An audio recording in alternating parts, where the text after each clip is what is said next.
conversation du week-end.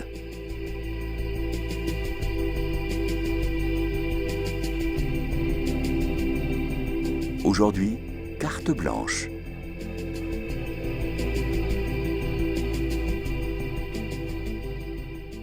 Bonjour à tous, nous sommes très heureux de vous retrouver ce matin sur KTO Radio dans une nouvelle émission Carte Blanche. Dans ce rendez-vous, nous donnons la parole à un invité afin qu'il nous emmène dans son monde, dans ses rêves, dans ses combats. À chaque fois, vous serez emportés dans la vie engagée d'une personnalité qui ouvrira pour nous des horizons nouveaux pour toucher nos consciences et nos cœurs. Et aujourd'hui, c'est Joseph Touvenel, ancien vice-président de la CFTC, Confédération française des travailleurs chrétiens, qui a accepté de nous rejoindre. Bonjour Joseph. Bonjour Flore. Et Joseph Touvenel a proposé à 2 autres personnes de l'accompagner ce matin. Qui avez-vous choisi ? Je vous laisse vous présenter et nous les présenter. Vous avez carte blanche. D'abord, elles se présenteront bien mieux que je puisse le faire, mais il y a Sabrina Medjeber qui est sociologue, mais qui est surtout une femme courageuse, qui a écrit un ouvrage notamment Femmes, éducation et banlieue, le triptyque du communautarisme. Elle saura nous parler de ce triptyque et on reviendra sans doute dessus. Elle aura bien d'autres choses à nous dire, parce que le courage, c'est peut-être ce qui manque le plus dans nos sociétés. On a des gens très intelligents qui arrivent à regarder les choses, à comprendre les choses, mais qui n'arrivent pas à les nommer, à les dire et à mettre les actes en conformité avec leurs analyses. Et puis de l'autre côté, comme j'ai une carrière syndicale, mais pas que, je vous en parlerai plus longuement, j'ai un camarade patron en face de moi, François de la Rue du Camp, qui nous dira aussi, mais c'était un chef d'entreprise, notamment dans une multinationale, mais pas que, il est toujours chef d'entreprise.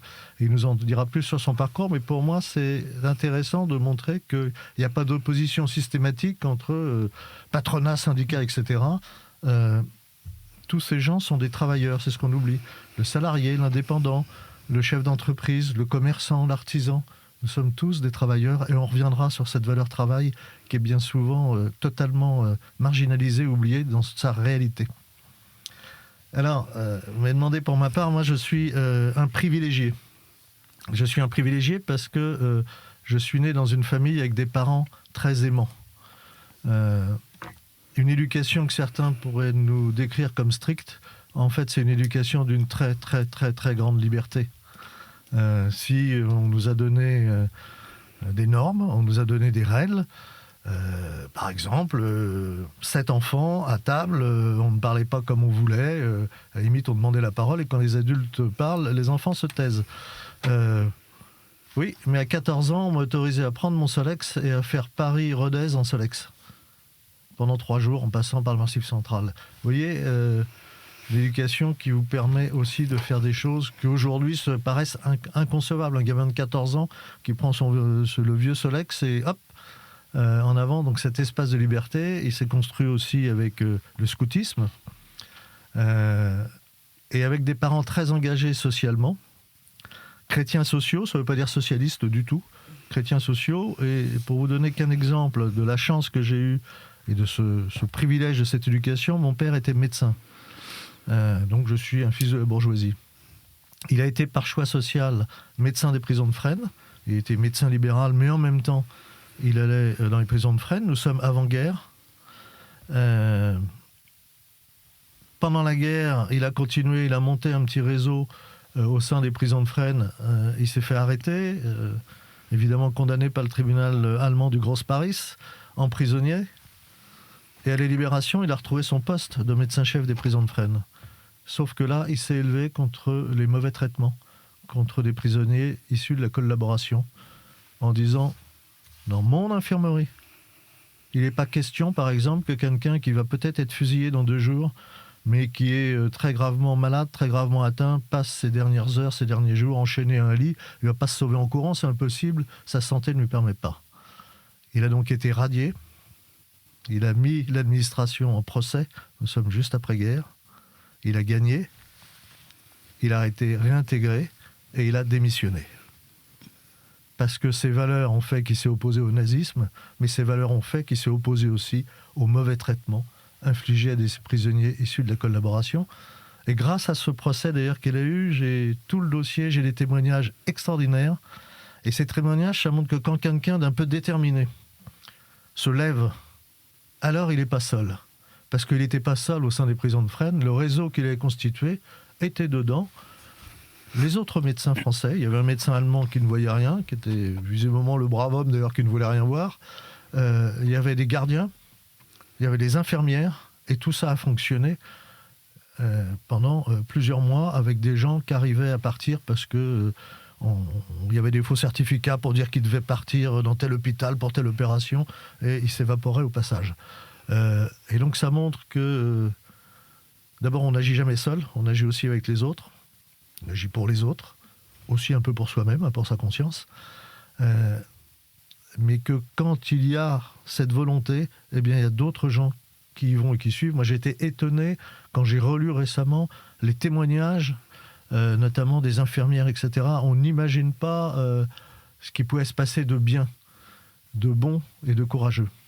Et encore une fois, je trouve dans notre société aujourd'hui, c'est le courage qui manque. Alors après, je suis vraiment un privilégié puisque j'ai commencé à travailler à l'âge de 16 ans et demi comme manœuvre chez un horticulteur. Non pas parce que 7e dans ma famille, mes pauvres parents n'avaient pas les moyens de m'offrir des études, non, parce que l'école m'a toujours profondément ennuyé. Et j'avais annoncé assez tôt que dès que je pourrais sortir du parcours scolaire, je le ferais. Je crois que c'est quelque chose qui était plus facile à l'époque que maintenant. Parce que maintenant, on nous demande des diplômes à tous les coins de rue. Et c'est aussi parce que l'éducation que j'avais reçue me permettait d'ouvrir des portes, d'avoir le vocabulaire, d'avoir les codes dans différentes formes de la société. Et donc ça ouvre bien des portes. Et donc ensuite, j'ai été notamment 2 ans homme de ménage. Merveilleuse expérience. Donc celui qui vient dans les studios de KTO le matin ou celle pour vider les poubelles et nettoyer les toilettes. Et l'expérience humaine est très très intéressante puisque c'est le regard de l'autre. Et le regard de l'autre, il peut être bienveillant, il peut être méprisant, et puis il y a toute la gamme entre les deux.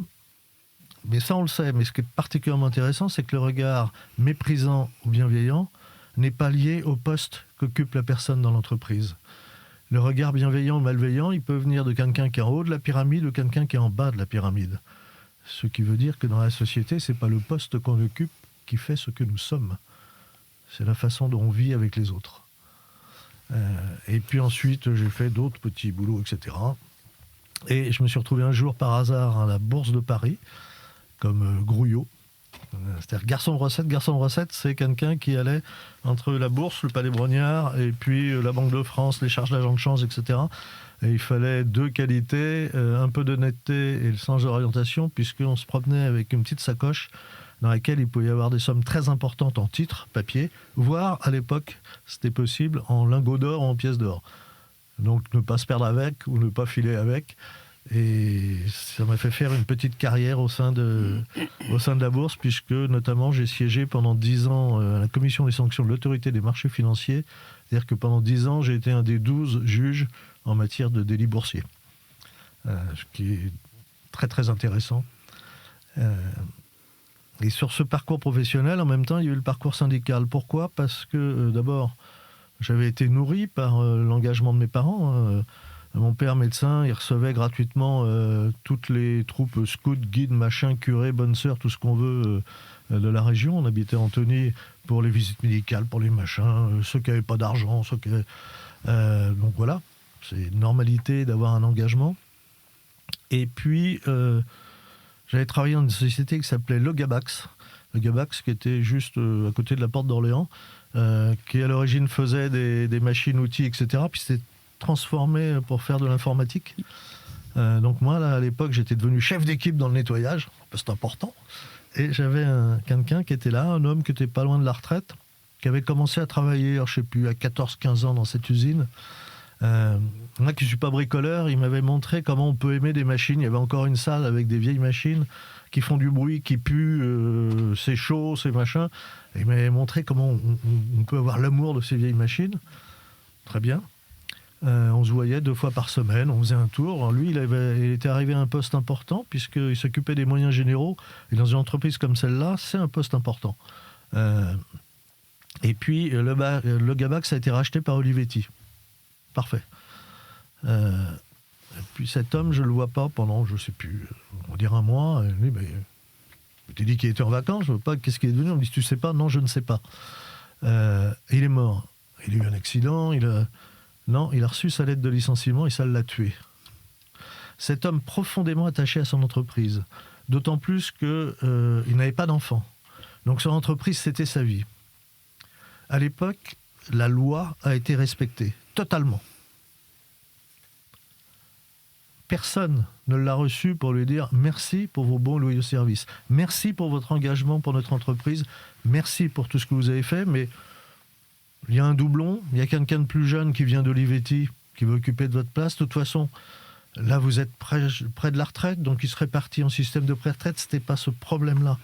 C'est un problème de manque d'humanité, personne ne l'a reçu pour lui dire merci. Ce n'était qu'un objet qu'on a déplacé et qu'à la fin on chassait, ça l'a tué.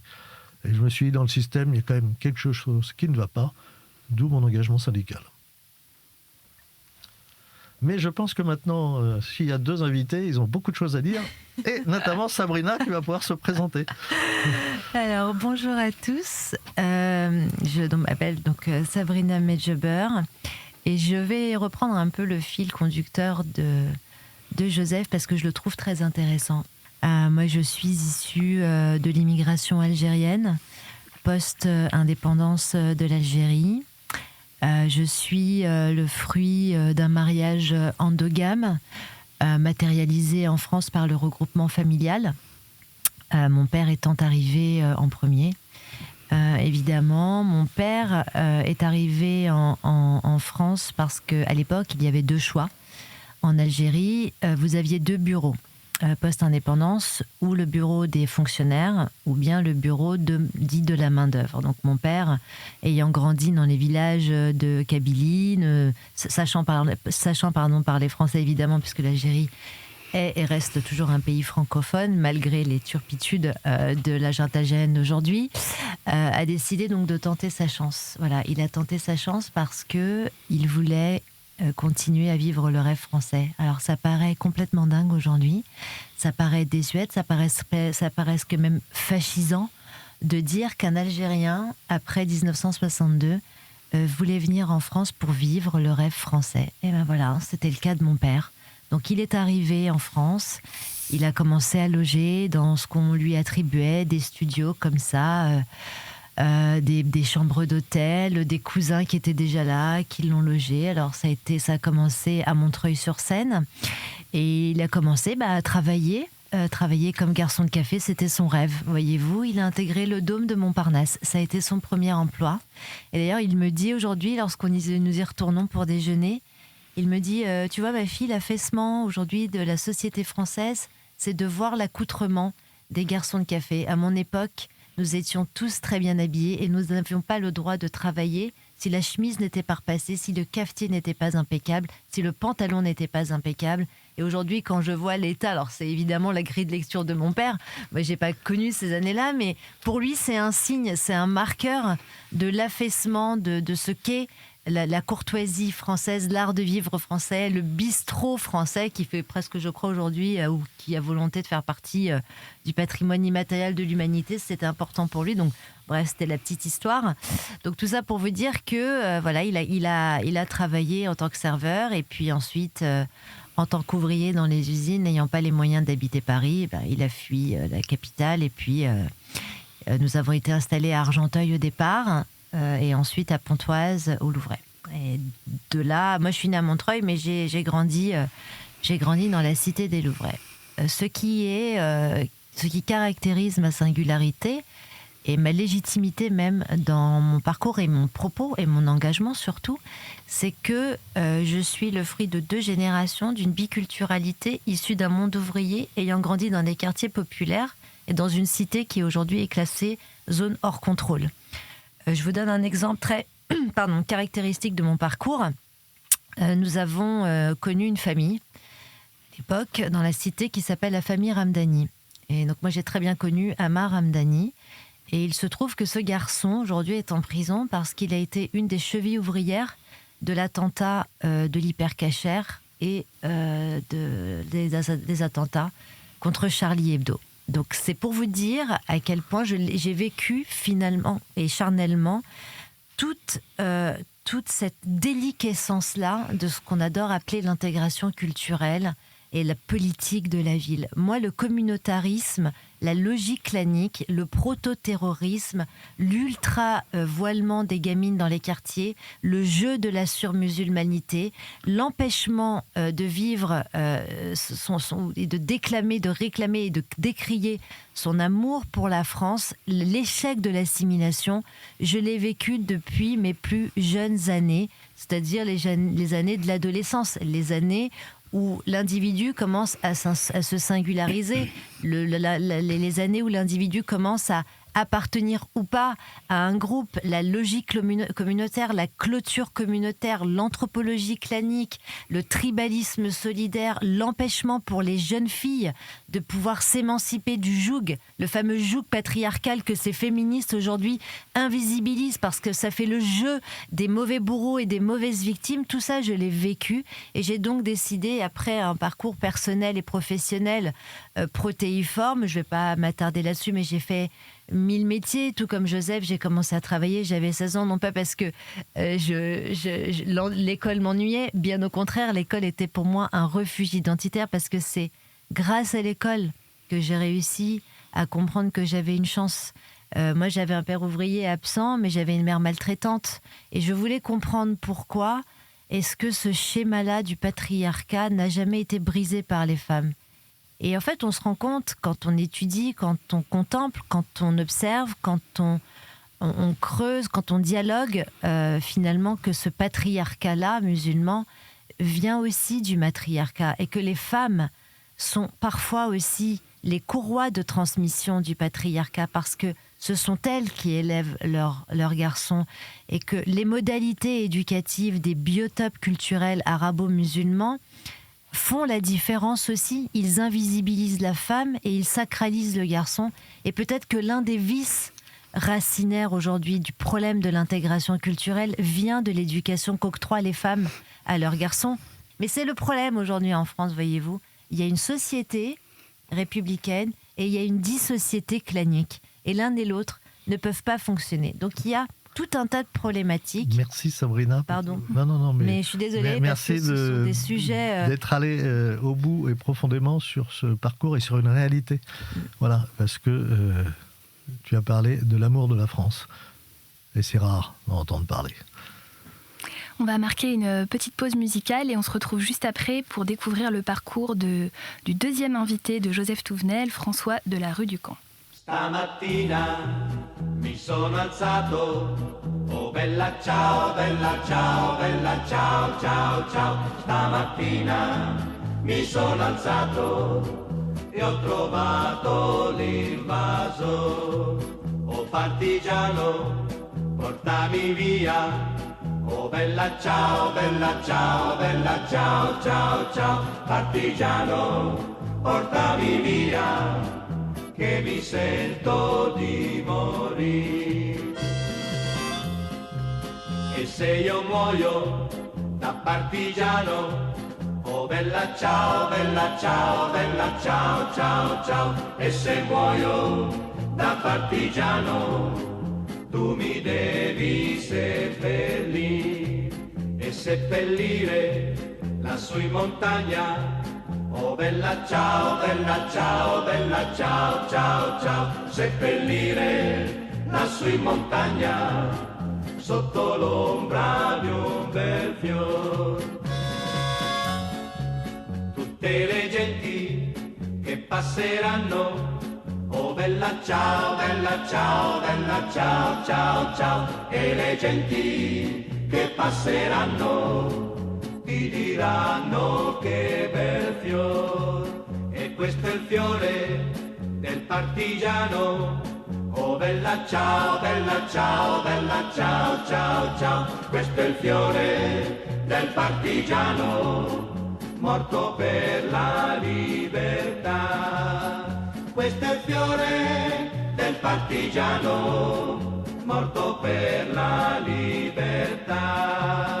Questo è il fiore del partigiano, morto per la libertà. Et nous nous retrouvons sur KTO Radio dans notre émission Carte Blanche. Aujourd'hui, c'est Joseph Touvenel qui a carte blanche et qui voulait, je crois, nous dire un mot de la musique que nous venons d'entendre. Oui, vous venez d'entendre Bella Ciao, mais la véritable version, c'est-à-dire la version originale, celle des femmes italiennes qui, dans les rizières, avaient un travail très difficile. Nous sommes au 19e siècle. Et parlaient et chantaient de leur travail. Et en même temps, c'est un hymne à la Vierge, puisqu'elle s'adresse à la Vierge Marie. Alors qu'aujourd'hui, Bella Ciao est considérée comme un chant révolutionnaire. C'est vrai que la foi en la Vierge Marie est révolutionnaire. Et je vais laisser la parole à François de la Rue du Camp, alors qui est un révolutionnaire à sa façon, parce qu'il a fait beaucoup de choses au niveau professionnel. Et je l'associe à ce monde du travail parce qu'un patron, c'est un travailleur.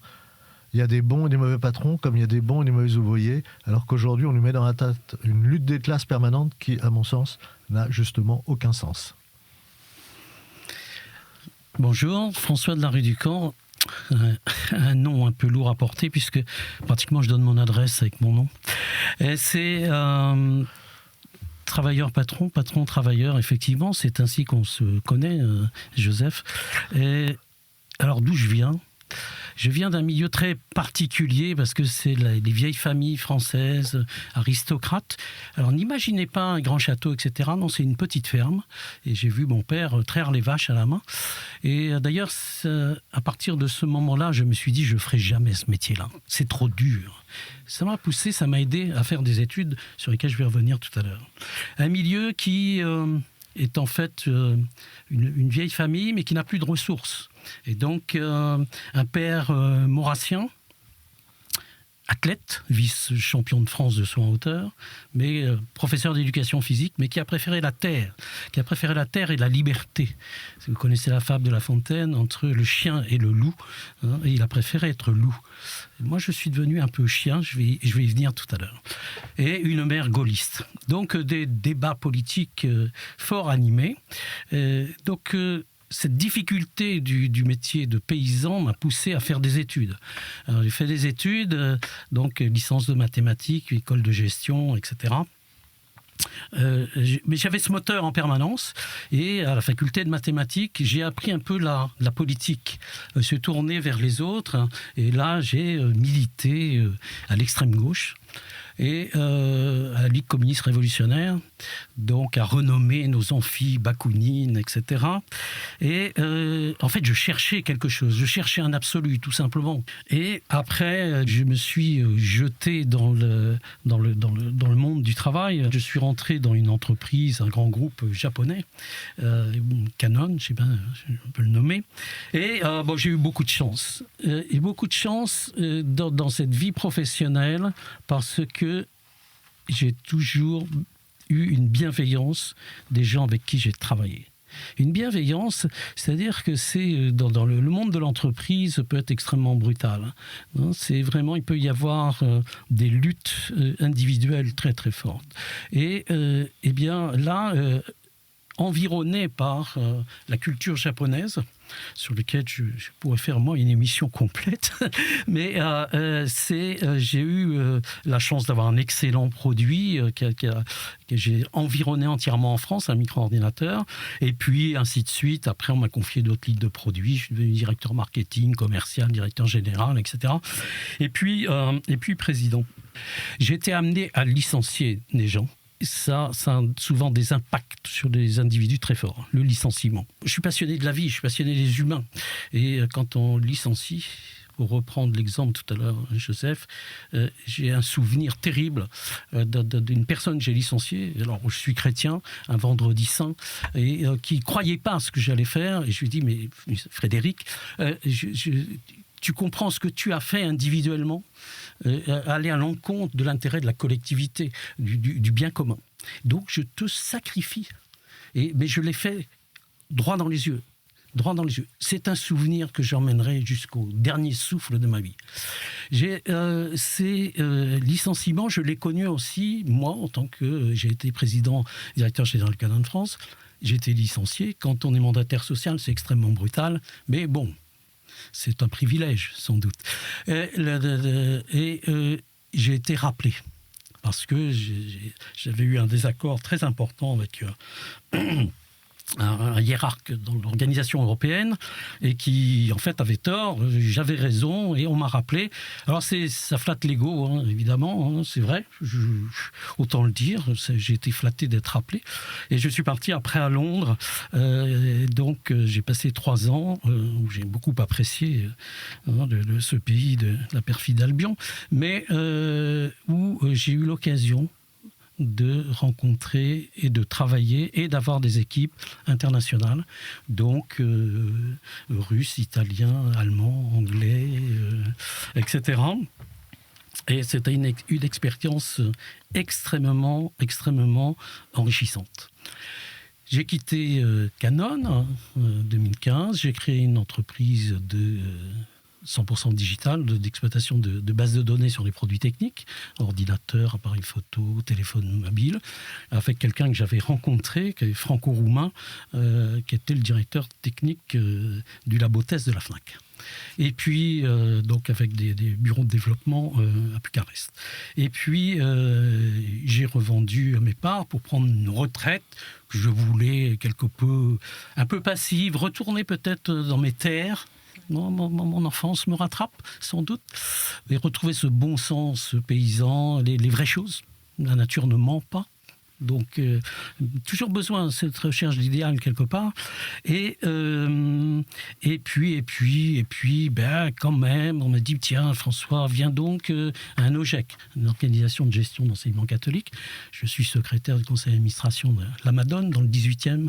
Donc, c'est un groupe scolaire intéressant, 2000 élèves. C'est un quartier difficile, le Championnet, et où il y a des parcours de l'école primaire jusqu'à la licence informatique assez fabuleux. Je suis également intervenant à l'UCO à Angers depuis juste 1 an sur un Master 2 sur le Made in France. Voilà où j'en suis et mes passions sont là où les mathématiques, recherche de conviction, toujours, d'idéal, et puis bien entendu la vie avant tout, et la vie dans tous ses aspects, donc, profond respect pour la vie. Et bien sûr, quand on aime la vie, on aime les autres. Et c'est tout le but de l'engagement, peut-être. D'ailleurs, quand on aime les autres, c'est qu'on s'aime soi-même. Et quand on n'aime pas les autres, c'est que visiblement, on doit avoir des difficultés avec soi-même. On le voit dans les réactions tout au long de la vie. Et ce que tu faisais là, avec ton parcours professionnel, alors il y a bien d'autres choses qu'on pourrait dire. Mais ça nous amène au travail. Et je voulais qu'on parle ce matin de la valeur travail. Le travail, ce n'est pas ce qu'on nous en raconte tous les matins. C'est même pas la théorie économique. Le travail, si je prends la théorie économique, j'apporte ma force physique et ma force intellectuelle. Et en contrepartie, j'ai une rémunération. Le travail, c'est tout sauf ça. Travailler, c'est participer au bien commun. En travaillant, je me réalise. Pour le chrétien, d'ailleurs, je suis co-créateur. C'est-à-dire que je suis quasiment au niveau de Dieu. Je suis co-créateur. Le travail, c'est tellement peu... Alors, évidemment, la contrepartie financière dans le milieu économique est important, parce que ça permet de vivre dignement, d'avoir son autonomie, de bâtir et d'avoir des projets. Mais je peux travailler sans être rémunéré. Quand Sabrina, tout à l'heure, nous disait l'importance de la mère de famille qui élève les enfants, c'est un travail, c'est une participation au bien commun. C'est être ô combien co-créateur, c'est-à-dire je participe aussi à ce que va devenir cet enfant qui va devenir un adulte. Eh bien ça, c'est pas rémunéré. Le bénévole qui encadre des scouts le dimanche après-midi ou des guides, il n'est pas rémunéré, pourtant il travaille. Et donc il faut qu'on reprenne ce sens vrai du travail dans notre société qui est totalement oublié et marginalisé. Et puis je veux rassurer les Français, hein. On n'arrête pas de nous dire que les Français ne travaillent pas assez, travaillent plus. Ce n'est pas vrai. Ce n'est pas vrai parce que nous dit la statistique ? Elle nous dit par exemple que sur l'année, les Français travaillent 100 heures de moins que les Allemands ou les Britanniques. Sauf que c'est sur la classe d'âge, en âge de travailler. Ceux qui travaillent autant, voire plus. Mais la statistique prend en compte ceux qui ne travaillent pas. Et donc le but aujourd'hui, ça serait de faire que tous ces jeunes qui ne travaillent pas Et toutes ces personnes qui sont mises en dehors de l'entreprise parce qu'on les voit comme trop âgés, soient en emploi. Et quand on nous dit « allez travailler plus », j'en suis d'accord. Commençons par ceux qui ne travaillent pas du tout. Alors, évidemment, j'oublie les personnes qui, pour des raisons de santé, ne peuvent pas travailler, mais c'est très très marginal. Mais il y a aujourd'hui toute une partie de la population qui ne travaille pas. Beaucoup voudraient travailler, mais n'ont pas de boulot. D'autres ne veulent pas travailler et vivent du système. Et si on n'a pas le courage de le dire, de le voir et de le démontrer, ça c'est relativement facile, alors on ne réglera pas ce problème qui est d'une injustice, mais alors totale. Quand on regarde des gens qui travaillent au salaire minimum, généralement c'est des boulots difficiles. Quand on est en région parisienne, on a les horaires de transport, on ne va pas habiter Paris, on n'en a pas les moyens, on est loin. Quand on est en province, on a besoin d'une voiture, de ces vieilles voitures qu'on veut interdire, parce que là-haut, il y a des gens qui ne voient pas la réalité du terrain. Il n'y a pas qu'il y a des gens qui n'ont pas les moyens de se payer une nouvelle voiture, qui ont juste les moyens de bricoler avec le copain Polo, leur vieille 4L, pour pouvoir aller au boulot. Eh bien, si, quand on continue aujourd'hui à traiter quasiment de la même façon ceux qui travaillent durement, et ceux qui ne travaillent pas, c'est une grande injustice sociale. Je ne parle pas de ceux qui ne travaillent pas parce qu'ils voudraient travailler, je parle de ceux qui ne travaillent pas parce qu'ils ne veulent pas, ou parce qu'ils bénéficient d'assez d'aides, d'exonération, de machins, de trucs, plus le travail au black, pour vivre mieux que ceux qui travaillent. Qui le dit ? Et surtout, quelle politique se saisit de ce problème à bras-le-corps ? Alors, je ne sais pas ce que vous en pensez tous les deux. Alors, j'en pense plusieurs choses. La première des choses, et c'est un très, très bel hommage que je me permets de dire, Joseph, que tu rends au travail.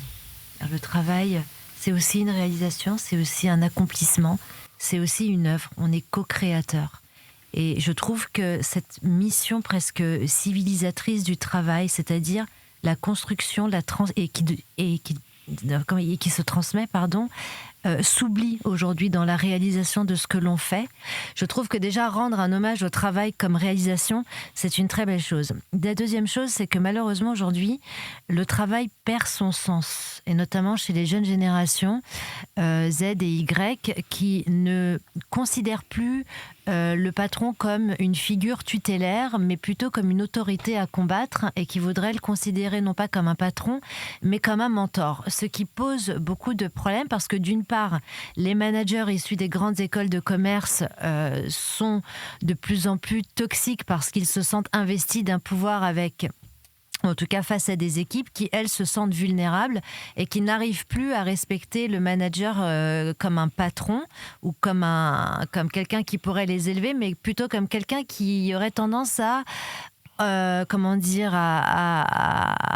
malmener leurs compétences et à ne pas être reconnaissant. Et tout à l'heure, monsieur parlait justement de l'importance de la reconnaissance au travail qui ne se trouve plus ou moins chez les jeunes générations Z et Y. Et ensuite, la dernière des choses, c'est ce qui est évidemment le plus scandaleux aujourd'hui, c'est la politique de l'assistanat en France qui perdure et qui n'est pas prête de changer. Quand on voit qu'aujourd'hui, 25% du PIB sont consacrés aux dépenses sociales. Quand on voit, et on peut aller même beaucoup plus loin, et je vais juste terminer là-dessus. Les assistés aujourd'hui qui profitent des aides, ce sont qui ? Ce sont les gens qui quasiment, pour la plupart d'entre eux, puisqu'il y a une note de l'ancien préfet Michel Auboin, pour la Fondapol, qui travaille sur les logements sociaux. Qui habite les logements sociaux ? Les gens issus de l'immigration, d'accord ? 69% par exemple d'entre eux sont d'origine sahélienne. Est-ce qu'on le savait ça ? Non. Est-ce qu'on sait par exemple qu'en Île-de-France, qui regroupe 25% du parc de logements sociaux sur toute l'Europe, concentre la plupart d'entre eux et la majorité d'entre eux des populations issues de l'immigration, qui profitent du RSA, qui profitent des APL, qui profitent des allocations mère isolée, puisqu'il faut savoir que parfois, et même souvent, l'allocation mère isolée, c'est juste le cache-sexe de la polygamie. C'est aussi comme ça que ça se passe. C'est-à-dire que vous faites le mariage religieux, Ensuite, un mariage civil, vous divorcez d'elle sur le plan civil, mais vous restez marié avec elle sur le plan religieux. Cette personne obtient une allocation de mère isolée et ainsi de suite. C'est aussi une mascarade que personne ne dénonce. Mais bon, peu importe. Donc vous avez une population issue de l'immigration qui, pour la plupart, et c'est chiffré par, encore une fois, cette note de Michel Auboin sur les logements sociaux, vivent d'aide sociale, mais en parallèle, vivent aussi d'une économie parallèle qui s'appelle le narcotrafic. Donc, ils sont insolvables sur le plan, malheureusement, des aides, puisqu'on entend des élus vouloir les expulser parce qu'évidemment, ça crée de la délinquance et de la criminalité dans ces quartiers. On entend des élus vouloir les expulser, mais on se rend compte qu'ils sont insolvables, mais qui roulent en voiture à 100 000, 150 000, 200 000 euros, etc., etc. Puis on remonte les filières, on s'aperçoit même parfois qu'ils n'habitent quasiment pas en France. Donc, c'est pour dire aussi le problème que nous avons, parce que comment est-ce que vous voulez réhabiliter une jeunesse qui gagne 5 000 euros par mois, qui a 14 ans, qui est complètement déscolarisée, dans le monde du travail? Je veux dire, comment est-ce qu'on fait, Joseph? Comment est-ce qu'on fait avec une dépense publique qui est la nôtre? On va voir si François a une réponse après la pause, je crois, parce qu'on arrive au moment de la pause. Oui, on va faire une petite pause musicale, la seconde de notre émission, avant de nous retrouver pour la dernière partie de cette carte blanche de Joseph Touvenel. A tout de suite sur KTO Radio.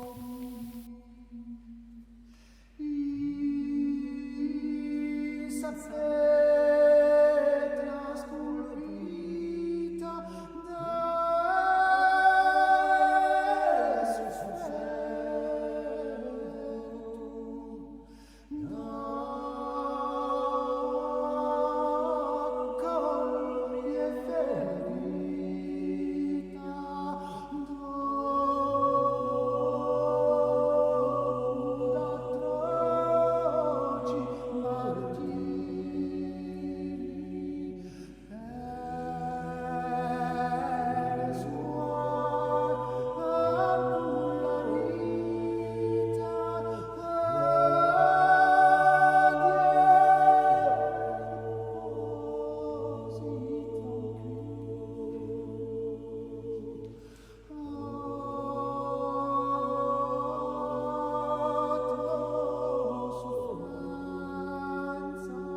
On se retrouve sur KTO Radio dans la carte blanche de Joseph Touvenel avec ses 2 invités du jour et nous continuons à parler du travail avec, je crois, François Delarue du Camp. Alors, Sabrina, ce que je viens d'entendre, ça fait vraiment mal à la France. Mais oui. J'ai mal à ma France quand Mais j'entends des choses pareilles, parce que la valeur travail, pour moi, c'est quelque chose qui doit consolider, ça doit être le ferment, la sédimentation d'une société, le groupe. Et donc, j'entends bien tout ce que vous venez de dire, mais qui n'a pas été au chômage et est content de recevoir son ARE. Donc, qui, pour construire sa famille, n'a pas eu besoin des ressources, des allocations familiales, etc., etc. Je pense que le point de départ, je sais pas, je vais prendre une analogie très simple. Quand on joue un jeu de cartes quelconque, on apprend les règles, que les parents de Joseph lui ont enseigné, c'est extrêmement, extrêmement important. Pour moi, à partir du moment où on ne respecte pas les règles, on ne peut pas être assis à la table de jeu. Donc là, effectivement, les politiques, à chaque fois, le législateur, quand il conçoit ces piles de lois, on empile sur l'immigration, il y en a combien? C'est sans arrêt, on se remet. Mais ce qui est plus important, c'est peut-être d'en faire moins de ces lois, mais de les exécuter, Tout à fait. de les mettre en œuvre. Vous savez, quand on joue à un jeu de cartes et si on ne respecte pas la règle, soit on se fait sortir de la table de jeu, soit donc on est accusé de tricher et donc ça se voit rapidement et donc de toute façon on va s'exclure. Donc je suis toujours pris entre les deux choses, peut-être que mon passé politique lointain, le parcours que j'ai pu avoir en tant que chef d'entreprise m'amène toujours à considérer le bien commun, le bien de l'équipe, du groupe, avant celui de l'individu. Et je vais revenir, Sabrina nous a parlé de la perte de sens dans le travail pour les jeunes générations. Tu viens de nous parler de l'individualisme. Mais on l'a, c'est ce qu'on nous a donné en exemple. Alors moi, je suis un libéral au sens que je suis pour la liberté d'entreprendre, la liberté des entrepreneurs, etc. Mais toute liberté ne peut s'exercer que dans un cadre. Sinon, ça s'appelle la loi du plus fort. Pendant des années, on nous a vanté l'ultralibéralisme. C'est-à-dire que l'exemple, c'était Bernard Tapie. À mon sens, c'est tout sauf un exemple. On nous a dit, le but dans la vie, c'est cette réussite-là. Même si j'écrase les autres, même si je rachète Adidas et que je fais des promesses aux salariés d'Adidas et que 2 ans après, j'ai tout fermé. Non, le but, c'est cette réussite-là, cette réussite individuelle. Et puis, si je réussis individuellement comme ça, c'est parce que je suis le meilleur. Et donc, la réussite juste de l'entreprise, sans qu'il y ait de valeur morale, sans qu'il y ait... Eh bien, les jeunes, ils ont intégré quoi? Qu'ils étaient eux-mêmes une petite entreprise. Et donc, ils veulent aussi le meilleur rendement. Et le meilleur rendement, c'est quoi? Le meilleur rendement, c'est j'en fais le moins pour en tirer le maximum. Quand pendant des décennies, on a mis dans la tête que le but, c'était d'avoir le meilleur rendement économique et le meilleur rendement social, c'est-à-dire d'en tirer un maximum de profit en donnant un minimum, eh bien, ils ont compris, et c'est toute une destruction de la société, moi, je suis mon entreprise personnelle, le reste, j'en ai rien à fiche. Le patron, ça sera forcément un emmerdeur parce que, comme je suis hyper individualiste, à un moment donné, il va me demander des choses qui ne me plaisent pas vraiment, ne serait-ce que d'arriver à l'heure le matin. Et puis l'entreprise, j'y suis absolument pas attaché. La notion chrétienne de l'entreprise, c'est d'abord une communauté humaine qui, si elle est dans le privé, doit évidemment être rentable, mais c'est d'abord une communauté humaine qui doit agir pour le bien commun et être co-créatrice. Et je voulais parler de l'engagement... qu'on oublie trop, ceux qui risquent leur vie pour notre pays, pour notre sécurité. Si je vous dis Jackie Thomas, Antoine Bagnis, Nicolas Grégoire, Alexis Tahani, Anthony Rivière, Mélam Baouma, Rodolphe Pénon, je pourrais continuer là, c'est des noms qui ne vous disent rien. Ils sont tous morts pour la France récemment. Ils sont tous morts pour défendre notre pays. Et ils sont morts là, aujourd'hui, face à l'islamisme. Il faut peut-être aussi qu'on réfléchisse aux priorités. On a un ennemi.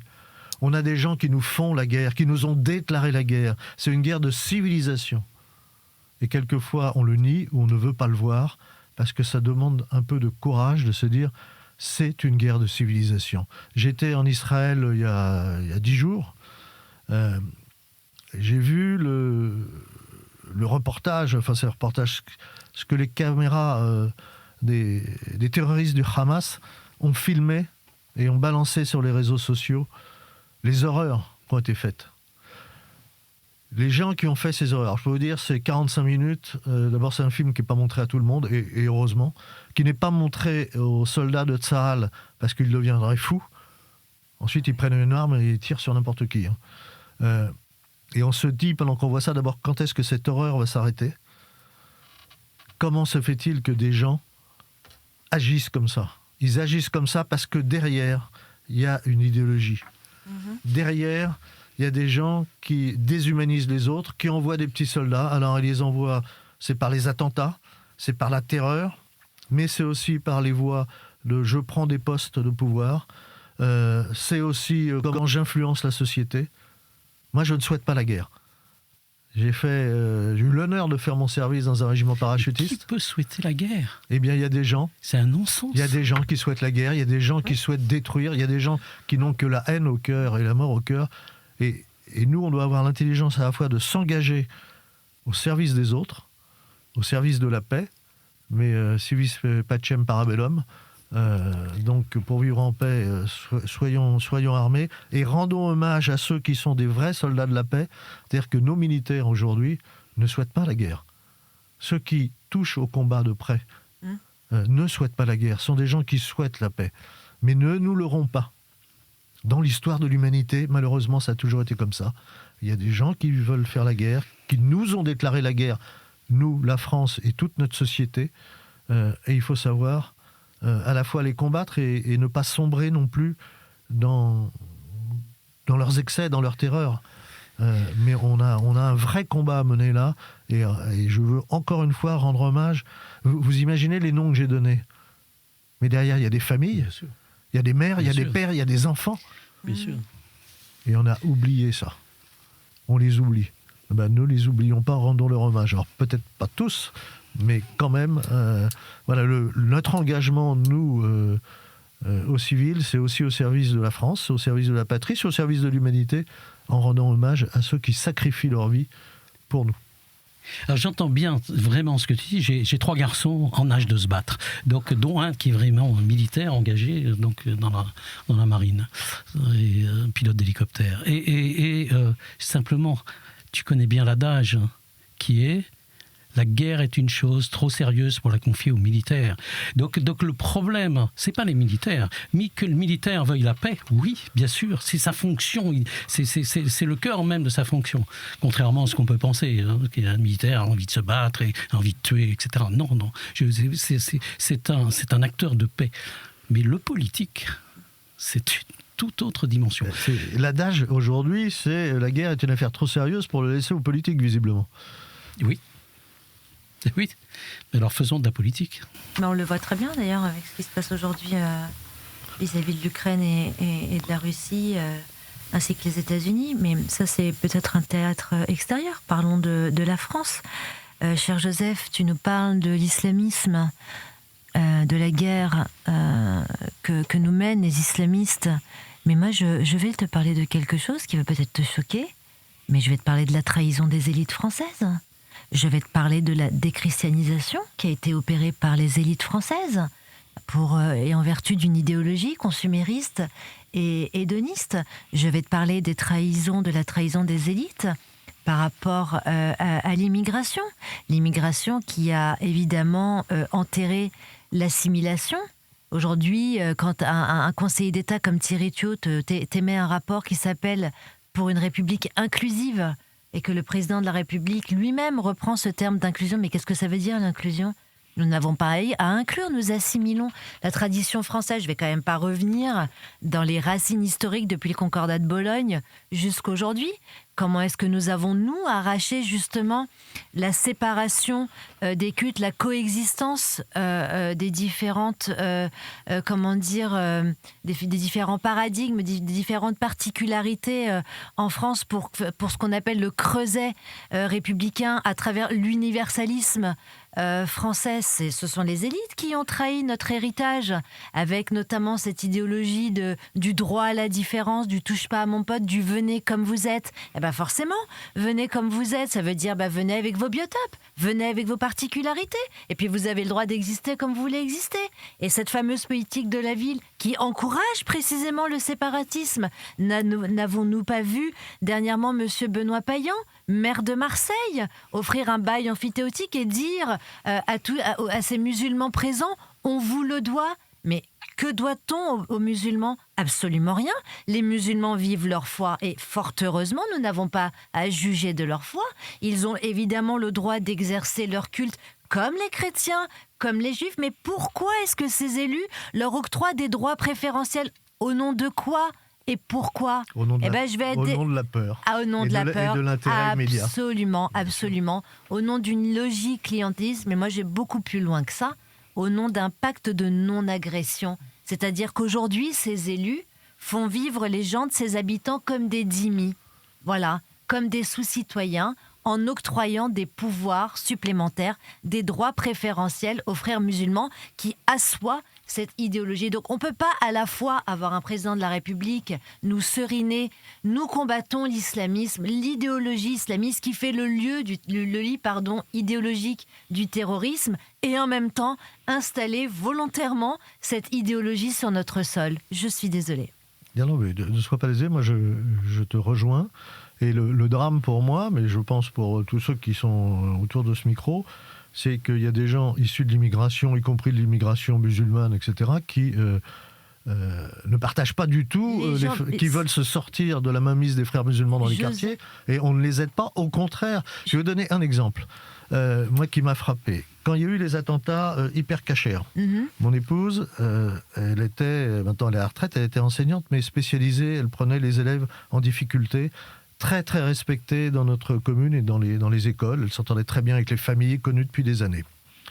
Il y a eu dans une école un problème avec d'abord des enfants issus de l'immigration qui se tapaient dessus, les uns disant tout ça, les attentats d'Hyper Cacher, c'est bien fait, c'est bien mérité, les autres disant mais on ne fait pas d'attentats. Des enfants, c'est remonté aux parents. Comme elle a de l'autorité et qu'elle est reconnue, on l'a appelée en urgence, mon épouse. Elle est allée dans cette école. Elle a calmé les choses. Elle a calmé les choses en disant aussi la vérité, en disant non, les attentats, c'est inacceptable, point barre. Qui que ça touche, voilà. On ne tue pas les autres, on ne tue pas des innocents. Oui, mais la faillite du système, c'est qu'après, il aurait fallu que les familles qui défendaient les attentats, qui disaient que c'était normal et que c'était bien mérité, qu'elles soient convoquées par l'autorité administrative et qu'on leur dise ce que vous dites est inacceptable. Ah non, l'autorité administrative, là, l'autorité de l'éducation nationale, il y avait une petite main qui avait fait le boulot. J'oublie. Eh bien, qui avait gagné dans la cité ? Ceux qui soutenaient les attentats. Parce que les autres n'ont pas été soutenus. Et les autres, après, ils ne veulent pas vivre l'enfer. Ils ne veulent pas voir leur voiture cramée. Ils ne veulent pas se faire insulter et cracher dessus en permanence. Alors, ils baissent la tête, eux aussi sont des ennemis. Mais absolument, je suis entièrement d'accord avec ce que tu viens de dire. D'ailleurs, la plupart des Français issus de l'immigration comme moi qui nous battons pour la France, pour notre pays, nous sommes les sacrifiés de la République, nous sommes les enfants perdus de la République, nous sommes invisibilisés, nous sommes silenciés. Tu as tout à fait raison. Et lorsque tu parles justement de l'antisémitisme, parce que tu faisais référence à l'Hyper Cacher, avez-vous vu récemment le dernier sondage de l'IFOP qui montre à quel point les enfants dans les écoles, les enfants juifs et la considération, la perception qu'ont les enfants des juifs, mais c'est hallucinant cette étude de l'IFOP. Donc oui, évidemment qu'il y a heureusement des Français issus de l'immigration qui se battent pour la France, mais aujourd'hui, c'est un crime de lèse-francité, c'est une trahison communautaire, c'est perçu comme ça, c'est une mise à mort sociale, si ce n'est pas même une mise à mort physique. Nous sommes combien à pouvoir nous exprimer ? Des Mohamed, qui travaillent dans la police, des Sofiane qui travaillent dans les unités chez les pompiers, des Sabrina Medjeber qui osent porter la voix de ces jeunes filles aujourd'hui qui, parce qu'elles portent une jupe, elles sont tabassées dans les quartiers. C'est ça la réalité. Combien sommes-nous? Est-ce que le politique nous prend en compte? Est-ce qu'on nous écoute, nous? Qu'est-ce qu'on fait? Absolument rien. On nous met sur le banc. Pourquoi? Parce que l'idéologie de l'extrême gauche, elle a tout infiltré. La gauche a tout métabolisé depuis 40 ans. Elle a pris en otage l'éducation, elle a pris en otage la presse. Donc à partir de là, c'est fichu. Plus, en parlant de la presse, ça c'est une partie de la magistrature en France. 2 conseils de lecture, parce que, 1, il faut s'engager en essayant de voir la vérité et n'a pas peur de la vérité. Et 2, il faut se former. Alors, un premier ouvrage, c'est Padré, c'est le mémoire d'un aumônier militaire, c'est les mémoires de Yannick Lallemand, qui était aumônier de la Légion et des armées. Ça a été écrit avec Frédéric Ponce chez Talandier. C'est un magnifique ouvrage, plein d'humanité et de réalisme. D'ailleurs, quand on voit un de ses premiers sauts, c'était sur Coloésie, qui décrit, il atterrit sur des tas de cadavres, il en est toujours traumatisé. Deuxième traumatisme très fort pour lui, il était à Drakkar, l'attentat contre Drakkar, où, vous l'avez peut-être compris, j'ai 2 de mes camarades qui sont tombés à Drakkar. C'est plein d'humanité et c'est plein d'espérance, ce livre. Et le deuxième livre, qui vient juste de sortir, d'Alexandra Lénier de la Bastide, c'est André Zirnel, Le chant d'un partisan. André Zirnel, philosophe, compagnon de la Libération, mort pour la France à 29 ans. C'est le premier officier parachutiste mort pendant la Seconde Guerre mondiale. C'est l'auteur de La prière du Para. Et ce livre nous met la complexité humaine. L'auteur de La prière du Para, c'était plutôt un gars de gauche à l'origine. Et c'est pas contradictoire, mais on nous formate tellement dans les esprits qu'on nous donne des images qui ne sont pas la réalité. C'était quelqu'un de très humain et de très courageux qui s'est engagé jusqu'au bout. Alors, André Zirnel, ceux qui connaissent l'histoire syndicale de la France, pensent peut-être à un autre Zirnel, qui était en fait le co-créateur de la CFTC, Jules Zirnel, qui était son oncle, et qui l'a élevé. Qui l'a élevé parce que son père était mort très tôt. Et toute cette histoire racontée dans Le chant d'un partisan est très très beau, parce que c'est aussi l'histoire de notre France. Toute une partie se passe de l'autre côté de la Méditerranée. D'ailleurs, il est mort de l'autre côté de la Méditerranée. Et ça fait partie de notre histoire de France. J'engage chacun aussi à le voir, que la complexité de ces parcours fait qu'on doit s'ouvrir et qu'on arrête de caricaturer les uns et les autres, comme on le fait aujourd'hui, extrême droite, machin. Non, aujourd'hui, on a des dangers. Il faut mettre des mots sur la chose. On a un danger premier qui est chez nous, qui s'appelle l'islamisme, qui a fait des centaines et des centaines de morts. Il faut qu'on réalise ça. Oui. Et qui continue à en faire des centaines et des centaines d'innocents. Et puis on a des dangers plus loin aux frontières, on y reviendra peut-être sur une autre émission. Moi, j'ai un peu de mal à entendre des gens qui nous disent il faut réarmer, quand pendant des années ils ont fait le contraire, nous ont dit le contraire.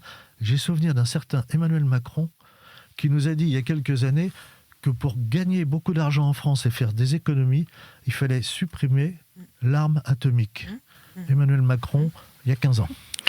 Merci beaucoup Joseph Touvenel pour cette carte blanche. Merci à vos 2 invités, Sabrina Medjeber et François de la Rue du Camp, d'avoir été avec nous aujourd'hui pour partager votre vision de la France, de la société et des défis. Merci Flore pour cet accueil. Voilà, très bonne journée à tous et à bientôt sur KTO Radio pour une nouvelle carte blanche. Les conversations du week-end.